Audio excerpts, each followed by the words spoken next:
Four normal high schoolers were enjoying their summer break just like any other 16-year-old around them.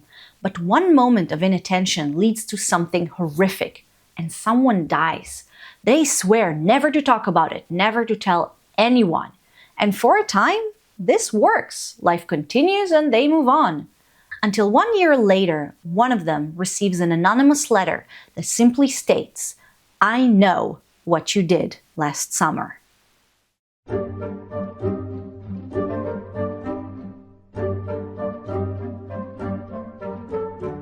Hey bookworms, welcome back to my channel and to my Halloween series. And this October I will be uploading once a week, reviewing a horror book that got a movie adaptation so famous that most people aren't even aware of the fact that it's actually an adaptation.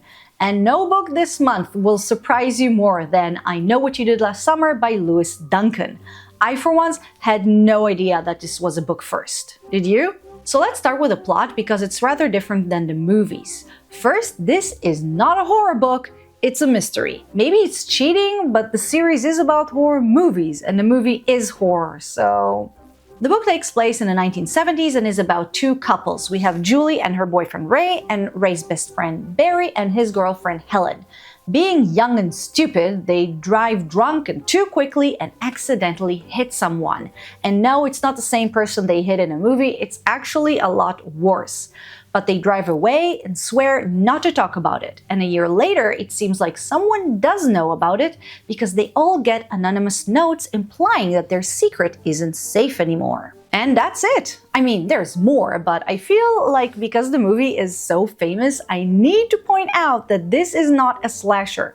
I will not share how many victims there are here, but there isn't a hooked hand figure in a raincoat chasing them, no implications of a supernatural, nothing like that, because that was not the point of the book. The movie is a different story. The movie is about the thrill of the chase, trying to figure out who will survive, seeing the gory deaths, and trying to figure out if things are really supernatural or not. But the book, as opposed to this, is a suspenseful teenage thriller about the aftermath of committing a crime and getting away with it, about the very difficult decision between doing the right thing and harming your friends, or protecting them by keeping your mouth shut. And similarly to the movie, it's also about guessing who the person behind the notes is.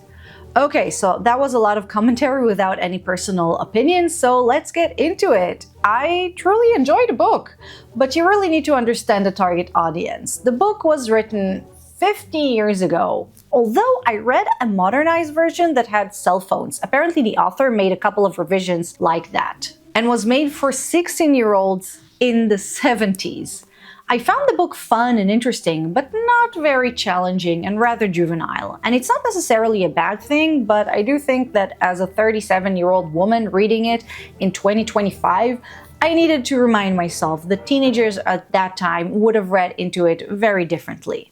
Remember, it was written in a time before social media, before the internet, before even young adult genre was a thing. I mean, YA books existed since the 40s, but they weren't as popular and prevalent as they are today.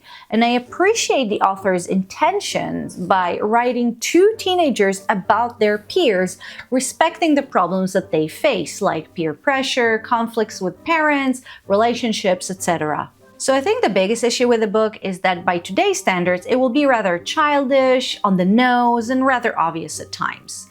But it's mostly because since this book's publication, we had so many books and movies with similar morals and plot points that this seems like old news. Not the fault of the author, but if you decide to read this book today, you need to be aware of that.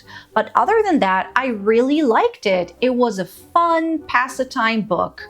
So if you can put aside the fact that 1, the book was written in a more innocent time, and 2, that it is a completely different genre from the movie, I think you'd like that too. Also, it can totally be a cool book for young people or adults who want to read a thriller but nothing too edgy. And guys, that was my rather simple review on a book with a rather complicated title.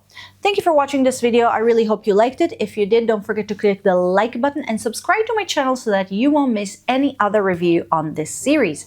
Also, write me a comment in the comment section and let me know what was your favorite almost grown-up book you read as a kid. Again, guys, thank you for watching, and I will see you next time. Bye bye.